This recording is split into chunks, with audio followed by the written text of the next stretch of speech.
রাস্তা দিয়ে যাওয়ার সময় রোগী নিয়ে আসতে পারে না, গাড়ি আসে না, বাজার ঘাটে যাইতে কষ্ট হয়, স্কুলে যাইতে পারে না ছেলে মেয়েরা, খুব কষ্ট হয়। মানে এখান দিয়ে একটা মানে যাওয়ার মতো চলাচলের মতো কোনো একটা সুবিধা পথ নাই, যা আছে সবাই মানুষ কষ্ট পায় বর্ষাকালে। চেয়ারম্যান আছে, মেম্বার আছে, এরা কোনোদিন আয় খোঁজ খবর নেয় না। পশ্চিম থেকে 1.5 মাইল 2 মাইল পর্যন্ত কষ্ট পাইতেছি, আমরা কষ্ট ভুগতেছি। এবং এই মহিলার কোনো বাচ্চা ফলানোর কোনো অশান্তি অনটন হলে রোগ ব্যাধি দেখা দিলে আমরা হসপিটাল যাইতে পারি না, অনেক গাড়িগুলো আসে না এখানে, বহু কষ্ট ভুগতেছি। দয়া করে যদি আমাদের রাস্তার জন্য কেন আপনি খেয়াল করি, আপনি রাস্তাটা করে দেওয়ার জন্য আমরা প্রতিবাদী নেন। তার শেষ নেই, আমরা যদি দয়া করি কথাটা বাজেট করে দেন তাহলে মোটামুটি আমরা পাইতেছি।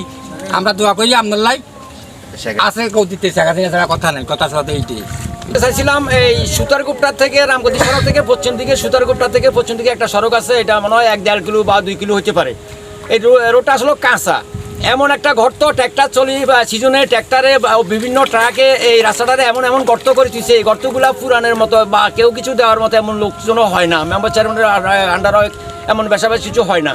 আসলে আমরা আবেদনভাবে আমরা খুব মিনতি করি বা চাইতেছি যে অতি শীঘ্র সময়ের ভিতরে যেন আমাদের এই রাস্তাটা যেন মাননীয় প্রধানমন্ত্রীর আন্ডারে আমরা আবদার করতেছি, যেন আমাদের আবদারটা যেন উনি রাখে, আর যে অতি শীঘ্র যেন আমাদের এই রাস্তাটা যেন ফাঁকা হয়, বা আমাদের ছেলে মেয়ে স্কুল যাইতে পারে না, একজন রুগী নিয়ে মেডিকেল যাইতে পারে না, একজন প্রশাসন এই এলাকায় ঢুকে না, কোনো প্রশাসন পর্যন্ত এই এলাকায় ঢুকে না, গাড়ি নিয়ে ঢুকতে পারে না।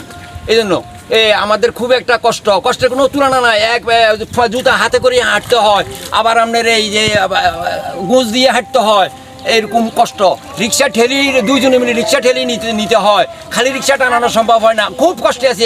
আমি না, এরকম কয়েকশো ফ্যামিলি আছে এই রাস্তায়, দুই পাশে কয়েকশো ফ্যামিলি আছে, কয়েকশো ফ্যামিলির মধ্যে কয়েক হাজার লোক আছে এই 2 কিলো জায়গার ভিতরে, অথচ সবাই একই কষ্ট করতেছে, কিন্তু কারের কথা কোনো এই রাস্তাটা হইতেছে না। এখন এই জন্য আমরা আপনাদের কাছে খুব আকুল মিনতি করি বলতেছি, আমরা আপনাদের মাধ্যমে আমাদের এই রাস্তাটা যেন অতি শীঘ্র এই রাস্তার কার্যক্রমটা যেন মাননীয় প্রধানমন্ত্রীর তরফ থেকে যেন বাজেট হয়ে যায়, আমরা এইটাই আশা ব্যক্ত। তুই নাম? হ্যাঁ, কোন স্কুলে পড়ো? স্কুলে। নাম আলমগীর। এই রাস্তা দিয়ে কি হয়েছে একটু বলো। এই রাস্তা দিয়ে লোড হ্যাক হয়ে গেছে, থেকে মানুষের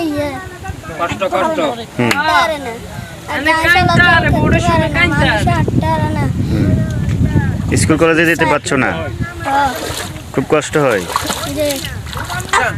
ফাঁকা হয় না কেন, আমরা এটার জন্য আবেদন করতে আসি। আমরা একটা হয় নাঙ্গু লুঙ্গি টুঙ্গি সব ভিজে গেছে, এই জন্য সব কিছু লুক মুখ উলট পালট হয়ে গেছে। আঙ্গো মা বোনেরা একটা আঙ্গো একটা কষ্ট হয়েছে, মাল খাবো না, ঠিক আছে। আমরা স্কুল যাইতে পারি না, আমরা সেজন্য অনেক ঠিক করতে দেখেন রাস্তার মাঝখানে কত বড় গর্ত, কত বড় গর্ত আছে। এই কাল্লা যায়, এই ট্রাক্টর যায়, এই না ঠিক আছে, আমরা ঠেলে উঠে লাগবে।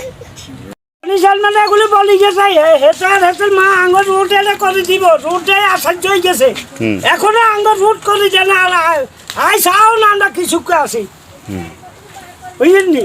আর ওয়ার্তা করে গেছে রুটে আঙ্গ আগে করে দিব, আঙ্গর রুট টুট করে না, আর আঙ্গর সিট চাইল। এই বেটাকে নাতিন বিয়ে দিতে পারে না, বহুত কষ্ট আছে।